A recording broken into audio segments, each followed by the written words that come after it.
Friends, welcome to our channel. ఈ సీరియల్లో ఏం జరగబోతుందో ముందుగానే తెలుసుకుందాం. ఫ్రెండ్స్, డైలీ సీరియల్ నోటిఫికేషన్ కోసం ఛానల్ని సబ్స్క్రైబ్ చేసుకోండి ఫ్రెండ్స్. అండ్ పక్కనే ఉన్న బెల్ ఐకాన్ని క్లిక్ చేసి ఆల్ ఆప్షన్ని సెలెక్ట్ చేసేయండి. ఇక జాను కాలేజ్కి వెళ్తూ ఉంటుంది. వివేక్ జాను దగ్గరికి వెళ్ళి ఎదురుపడటంతో ఇక వివేక్, జాను ఏంటిదంతా కూడా చేతులారా మన జీవితాన్ని మనమే నాశనం చేసుకుంటున్నాం జాను అని అనగానే, చూడు వివేక్, దయచేసి నా దారికి అడ్డుపడద్దు. నీకెలాగో మ్యారేజ్ కూడా సెట్ అయింది కదా, ఇక వెళ్ళి ఆ పెళ్ళి చేసుకోపో అని చెప్పేసి అంటూ ఉంటుంది. వివేక్, ఏం మాట్లాడుతున్నావు జాను? నిన్ను కాదు అని చెప్పేసి నేను వేరే అమ్మాయిని ఎలా పెళ్లి చేసుకుంటాననుకుంటున్నావు? అయినా నీకో విషయం చెప్పమంటావా? నువ్వే గనక ఒప్పుకుంటే ఇప్పుడే ఇక్కడే ఈ క్షణమే నీ మెడలో 3 ముళ్ళు వేయటానికి నేను రెడీ. నువ్వు రెడీనా? మీ అమ్మ ఒప్పుకోవాలి, మీ నాన్న ఒప్పుకోవాలి, మీ ఇంట్లో వాళ్ళు ఒప్పుకోవాలి అని చెప్పేసి 100 రూల్స్ పెట్టావు. వాళ్ళందరూ ఎప్పుడు ఒప్పుకుంటారు? మన పెళ్ళిని ఎప్పుడు చేస్తారు చెప్పు అని చెప్పేసి అనగానే, చూడు వివేక్, ఆ ఇంటికి వచ్చిన తర్వాత మా అక్క జీవితం మొత్తం కోల్పోయింది. ఆ ఇంట్లో ఉన్న వాళ్ళందరూ మా అక్క విలువలను, మా అక్క యొక్క ప్రేమను అర్థం చేసుకోకుండా ఇప్పటికీ మా అక్క పేరు చెప్పుకుంటూ ఎన్నెన్నో మాటలు అంటున్నారు. ఆ మాటల్ని నేను భరించలేను వివేక్, అస్సలు భరించలేను. మా అక్కను పొగడకపోయినా పర్వాలేదు, నా కళ్ళ ఎదురుగా మా అక్క ఆ ఇంట్లో బాధపడుతూ వచ్చింది. అటువంటి మా అక్కను ఇంకా నన్ను చూస్తూ ఇక మీ అక్క అని నన్ను తిట్టేలాంటి అత్తారింటి కాపురాలు నాకు అవసరం లేదు. అందుకోసమే నేను ఇక పెళ్ళిని చేసుకోవాలి అని అస్సలు అనుకోవటం లేదు అని అనగానే, చూడు, ఒకటి కావాలంటే ఒకటి వదులుకోవాలి జాను. నేను నీ కోసం ఏదైనా వదులుకోవటానికి రెడీ అని చెప్పేసి వివేక్ అప్పటికి అంటూ ఉంటే, జాను ఏమో, నువ్వు ఏదైనా వదులుకోవడానికి రెడీ అంటున్నావు కదా, అలాంటప్పుడు అదేదో నన్నే వదులుకొని నీ ఫ్యామిలీతో మీ అమ్మ చెప్పిన పెళ్లి చేసుకొని సంతోషంగా ఉండు వివేక్ అని అనగానే, జాను ఒకటి గుర్తుపెట్టుకో, ఈ జీవితానికి ఎప్పటికీ నువ్వే నా భార్యవి అని చెప్పేసి అనగానే, నా దారికి అడ్డు తప్పుకొని జాను వెళ్ళిపోతూ ఉంటే ఒక్కసారిగా వివేక్ చేతిని గట్టిగా పట్టుకుంటాడు. చేతిని గట్టిగా పట్టుకొని, చూడు, జీవితంలో విలువైనది ఏదైనా మన జారిపోయిందనుకో జాను, అది తిరిగి పొందాలి అంటే చాలా కష్టతరం అవుతుంది. ఒకవేళ మనం తిరిగి పొందినప్పటికీ కూడా మునపటిలా మళ్ళీ మన చేతికి వస్తుందో రాదో మనకైతే తెలీదు, నమ్మకం లేదు. కాబట్టి నా జీవితంలో విలువైన దానివి నువ్వు.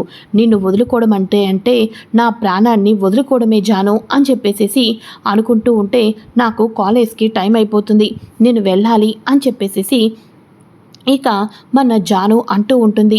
ఇక అయినప్పటికీ కూడా నా మాట వినాల్సిందే అని చెప్పేసేసి వివేక్ ప్రాధేయపడుతూ ఉంటాడా.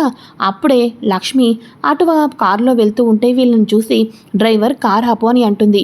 ఇదేంటిది, వివేక్ జాను వాళ్ళు ఇలా ఉన్నారు, జాను ఏంటి సర్వస్వం కోల్పోయినట్టుగా అలా ఉంది, ఎందుకని చెప్పేసి వివేక్ అలా ప్రాధేయపడుతున్నాడు, అసలు వీళ్ళిద్దరి మధ్య ఏదో జరిగింది అని అనుకుంటూ ఉండగా, అమ్మా స్కూల్కి టైం అవుతుంది, కార్ ఇక్కడెందుకు ఆపమన్నావు అని పక్కనున్న జున్ను అనగానే, డ్రైవర్ పోనీ అని చెప్పేసేసి ఇద్దరు కూడా వెళ్ళిపోతారు. ఇక అక్కడేమో లక్కీ పాప రెడీగా గుడ్ మార్నింగ్ జున్ను అని అంటూ ఉంటే జాను స్కూల్కి వస్తూ ఉంటుంది. జానుని చూసిన లక్కీ ఇక జున్నుకి లంచ్ బాక్స్ చేతిలో పెట్టేసేసి అలానే జాహ్నవి వైపు చూస్తూ ఉంటుంది. ఏంటమ్మా అలా చూస్తున్నావు? నాకు కూడా పాపం అనిపిస్తుందమ్మా జాను టీచర్ని చూస్తుంటుంటే అని అనగానే, అవునా, ఎందుకోసం, జానుకి ఏమైంది అని లక్ష్మి అడగంగానే, ఏమైందా, వివేక్ బాబాయ్కి జాను టీచర్కి పెళ్ళికి ఇంట్లో పెద్దవాళ్ళు ఒప్పుకోవటం లేదు కదా అని అనగానే, ఏంటి ఇప్పుడేమన్నావు నువ్వు, వివేక్ బాబాయా అని లక్ష్మి అడగంగానే, అవును వివేక్ బాబాయ్ అని చెప్పి అనగానే ఒక్కసారిగా లక్ష్మి షాక్ అయిపోతుంది. లక్ష్మి షాక్ అయిపోయి, అవునవును, నీకు వివేక్ బాబాయిలే, నేను అమ్మని, వివేక్ నీకు బాబాయి, జాను పిన్ని, అంతేనా అని అనగానే, అంతే అమ్మా అని అంటూ ఉంటే, భలే వరుసలు కలిపేస్తావు లక్కీ నువ్వు అందరితోనూ అని అంటూ ఉంటే జున్ను అంటాడు, అయినా అమ్మ లక్కీ చెప్పింది కరెక్టే కదా, నువ్వెందుకు అలా ఆశ్చర్యపోతున్నావు అని అనగానే, మీరే కరెక్టు, నేనే రాంగు, మీరిద్దరికీ టైం అవుతుంది, వెళ్ళండి లోపలికి అని చెప్పేసేసి ఇక వాళ్ళిద్దరినీ లోపలికైతే పంపించేస్తుంది లక్ష్మి. తర్వాత తర్వాత జానుని కలవాలి. పాపం ఈ సమయంలో అక్కలాగా తన బాధ్యతను తీసుకొని తనకు ఓదార్పు ఇచ్చేటట్టు నేను లేను. కానీ ఏదో ఒక రూపంలో ఎల్లైనా సరే జానుకి నా ఓదార్పుని నేను వెళ్ళి ఇవ్వాలి అని చెప్పేసి లక్ష్మి అనుకుంటూ మళ్ళీ డ్రైవర్ కార్ పోని అని చెప్పేసి అక్కడి నుంచి వెళ్ళిపోతుంది. అయితే ఇక ఇదిలా ఉండగా అక్కడ వచ్చేసేసి ఇక భాస్కర్, నమస్కారం మేడం, సార్తో సంతకం కావాలి అని చెప్పేసి అనగానే సంతకం అయితే పెట్టించుకుంటూ ఉంటారు. ఇక వెంటనే అవును భాస్కర్, నీ ప్లేస్లో మరో వ్యక్తిని పెట్టించావు కదా, ఆ వ్యక్తి అంతా జాగ్రత్తగానే చూసుకుంటున్నాడా మన టీ ఎస్టేట్లో అని అనగానే చూసుకుంటున్నాడు మేడం. అవును మేడం, మన టీ ఎస్టేట్ పక్కన ఉన్నది అర్జున్ గారు ల్యాండే అంట కదా అని అనగానే అవును భాస్కర్, ఎందుకోసం అని అనగానే అదే మేడం, ఆ రోజు మా చెల్లెల్ని చూశానని చెప్పాను కదా, అందుకోసమే వాళ్ళని వెళ్ళి అడిగాను. అర్జున్ గారు ఫాదర్స్ డే రోజు నాకు స్కూల్లో కనిపించారు. అర్జున్ గారిని అడిగే ప్రయత్నం చేశాను, కానీ చివరికి లాభం లేకుండా పోయింది. ఇక మా చెల్లెలు తన దగ్గర కూడా లేదంట అని అనగానే ఇక సర్లే భాస్కర్, ఎవరికి ఏది ఎప్పుడు దక్కాలో, ఎవరికి ఏది ఎప్పుడుకి అందాలన్నది అంతా పైన భగవంతుడి చేతిలోనే ఉంటుంది. మనం ఎన్ని ప్రయత్నాలు చేసినా ఒక్కొక్కసారి మనకి చేతికి అందదు అని చెప్పేసి ఇద్దరూ మాట్లాడుకుంటూ ఉంటారు. అయితే ఇక దేవయాని, మనీషా ఆశ్చర్యపోతూ ఉంటారు.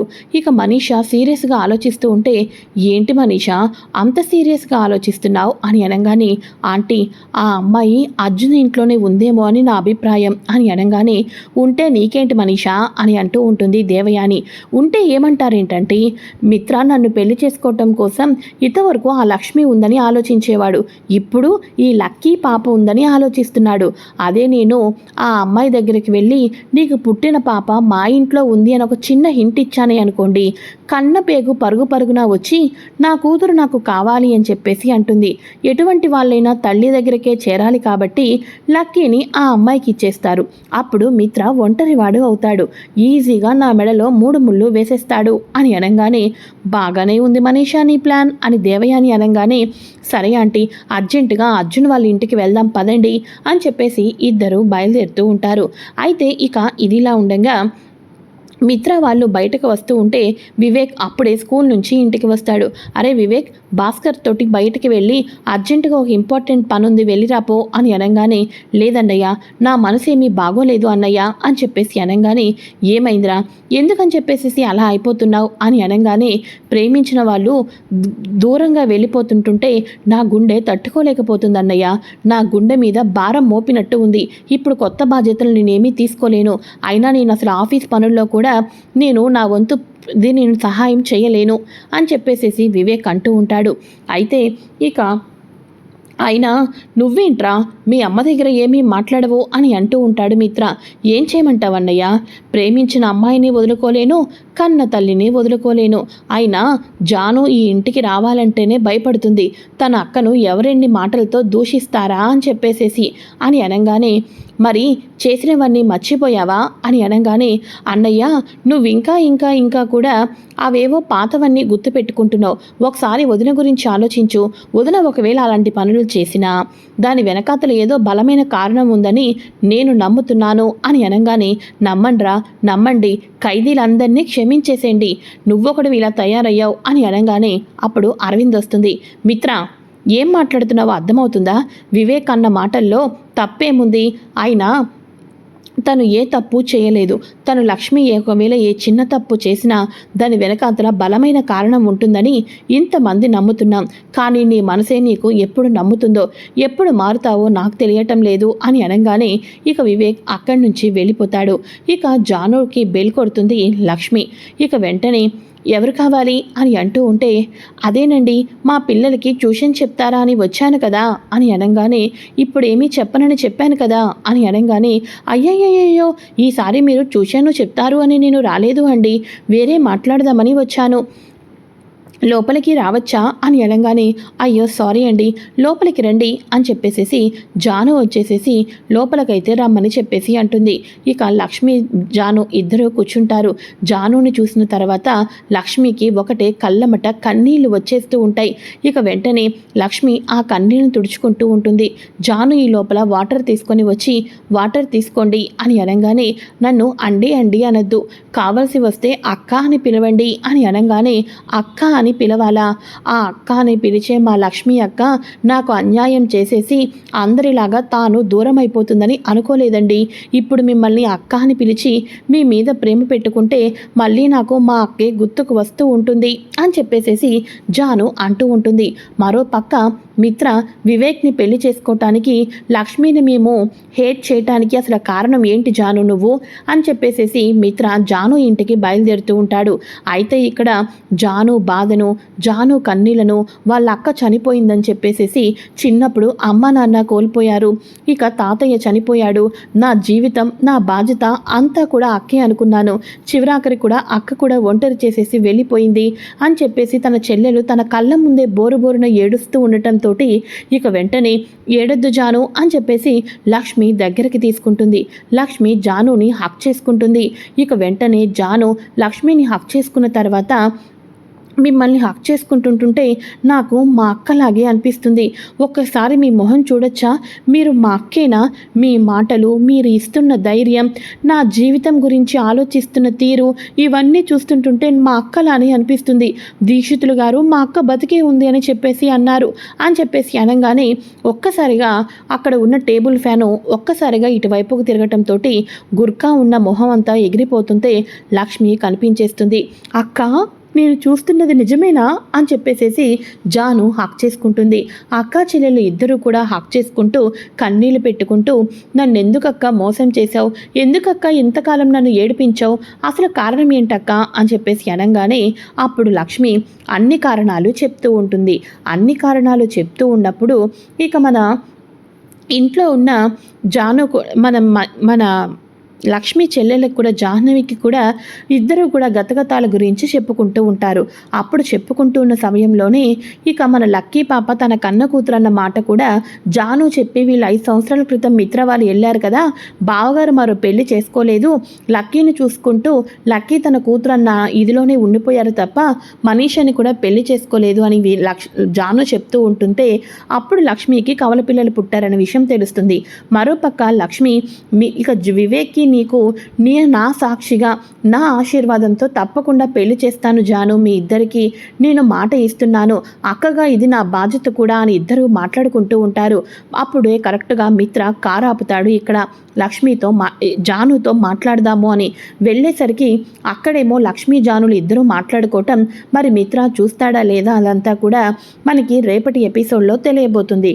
అయితే ఇక ఇదిలా ఉండగా అక్కడికి వచ్చేసేసి అంతా నిజాలే చెప్పేసేయాలి, లక్ష్మి గురించి ఎవరు అడిగినా నిజాలు చెప్పాలిరా అర్జున్, ఎందుకంటే లక్ష్మి గతం తెలుసుకొని తన భవిష్యత్తుకు బంగారు పునాది వేయొచ్చు మనం అని తన తల్లి చెప్పటంతో అలాగేనమ్మా ఈసారి లక్ష్మి గురించి తెలుసుకోవడం ఇంతకాలం తప్పేమో, గతం గురించి తెలుసుకుంటే అనుకున్నాను, నువ్వు చెప్పావు కదా తన భవిష్యత్తు బాగుండాలని కోసం, సరే అయితే ఇక నుంచి ఏదైనా సరే లక్ష్మి గతం గురించి తెలుసుకునే ప్రయత్నమే చేస్తాను అని అనుకుంటూ ఉండగా అప్పుడే ఇంటికి మనీషా దేవయానీలు వస్తారు.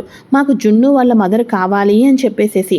అయితే ఇక అర్జున్కి మనీషా వాళ్ళ మీద అనుమానం వస్తుంది. ఎందుకంటే మిత్ర కంపెనీలో వర్క్ చేస్తున్న భాస్కరు మాట్లాడాడు, మిత్ర పక్కన ఉన్న మనీషా కూడా తిన్నగా ఇంటికి రావటంతో అర్జున్కి అనుమానం మొదలవుతుంది.